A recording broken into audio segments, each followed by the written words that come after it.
All right, so what I want to talk about next is recently you've probably heard that we've been driving a ton of leads in to our workshops from Facebook ads.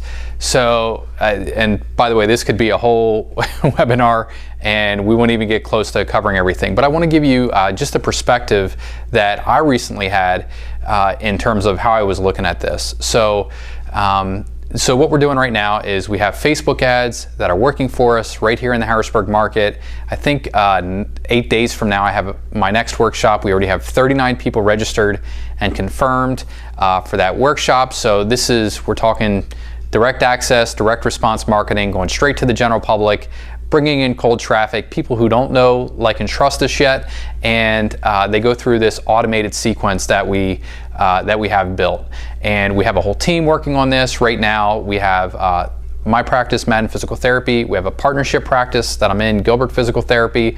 We're testing this, it's called Product X out there now, which is the automated system. And we're also testing it in 5 other markets that are here on the Atlantic coast. So really, really promising stuff, super exciting. But I want to show you kind of how I was looking at this errantly. I was making a huge error and how it's different from other media. So, and what I used to do is I would look at it as like a snapshot. So, okay, as soon as the workshop ends, I want to figure out if we had 39 people register from Facebook and 20 people showed up from Facebook who registered, and I converted 16 of them over to a free screen and 15 of those converted over to a full plan of care. What was my ROI, and should I keep doing this or not? And I missed it completely. And now what I realized, a much better way to look at this is long term and the value of using lead gen to create a list. So here's what happens typically. Like the best case scenario of anybody that's ever used my workshop copy, ran a print ad in their local newspaper, cost them $350. They had 96 people call in and register for the workshop. That resulted in 35 new patients coming in. So if we just use national average, that would be 35K. So that's for every dollar invested, they got $100 back. Unreal, by the way. Don't ever stop doing that if that works that well in your market. Well, more recently, we've figured out some really slick stuff with the automation. And by the way, it's not me, it's the team behind me, and they're amazing. But they got us down to less than $10 per lead per workshop registrant with a Facebook ad. Really, really cool. And here in our market, we're actually pushing $6 right now. So they figured out this, they're on it. I mean, they're working with industry leading experts in Facebook marketing, more so than just like at least other things that I've been exposed to within private practice PT. And they're just doing things in a really smart, intelligent, scientific way. Got us down to less than $10 per lead, which is really a registration. So that somebody goes to a page. By the way, you can go to the page right now. It's maddenpt.com/workshop and just see what that looks like. So less than $10 for somebody to enter in their information there.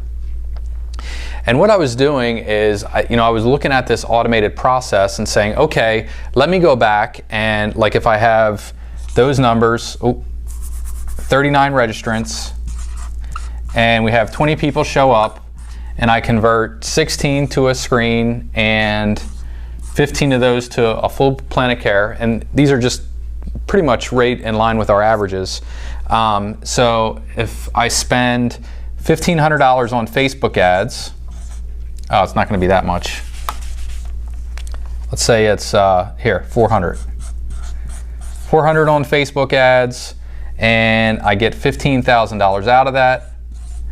Should I keep doing that? Well, it's 60 to 1. The obvious answer is yes there, right? It is 60 to 1.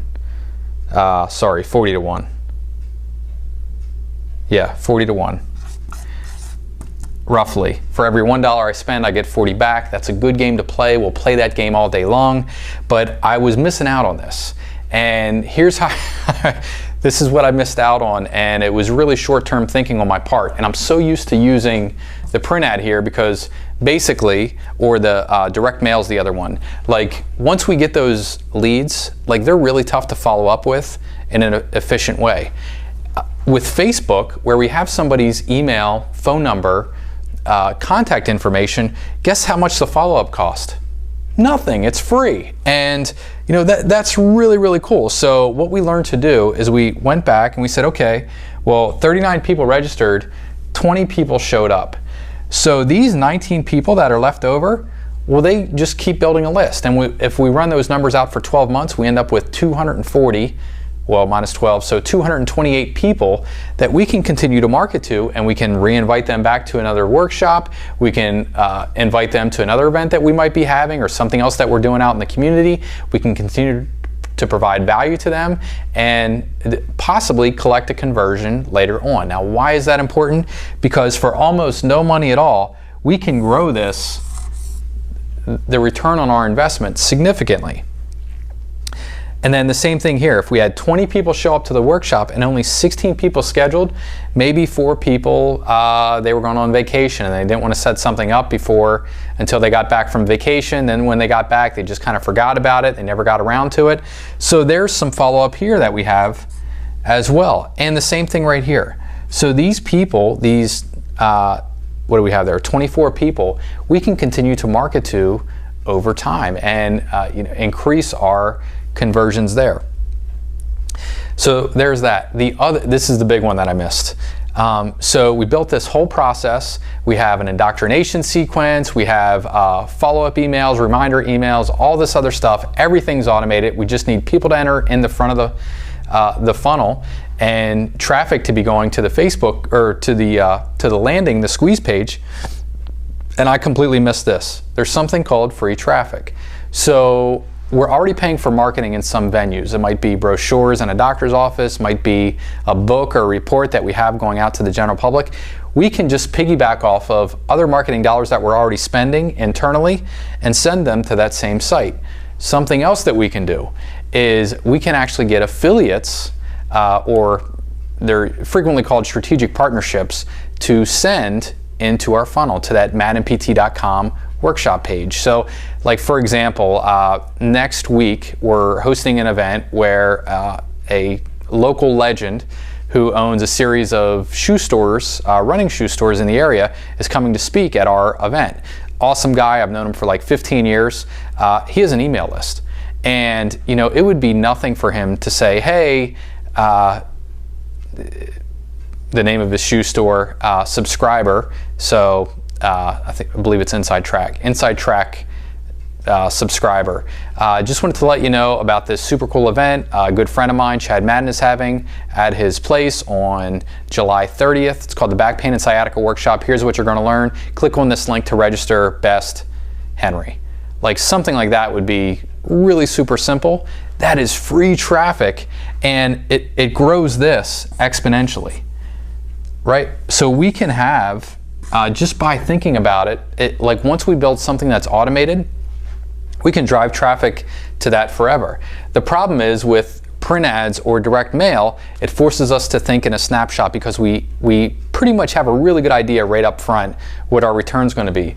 The problem with something like this, or the problem, which is really the opportunity, is thinking about it with that long-term perspective. So how much traffic can I get in there? Some of it I'm going to pay for, some of it I'm already paying for with my own marketing dollars and things that I'm doing right now, and some I can actually have other people mail into for. So in a later video I'll cover how to do that, but right now I just want you to think about this, and once you have something automated in place like we're building for BPTM owners with Product X, you can start thinking about the long-term ramifications of that. And really what happens is it just starts to snowball because you have you know, a growing list of people who registered for the workshop and didn't show up, which can be converted. You have a growing list of people who showed up to the workshop but didn't schedule right away, and you have a growing list of people who scheduled a free screen but didn't convert. Maybe they didn't show up for the free screen and they didn't convert to a plan of care, or they didn't sign up for one right away. So hope that helps you out. It's a really important concept to make it that adjustment to go to long-term thinking, and it really, really cool, especially when you're building out automated processes like we are in Product X for your private practice.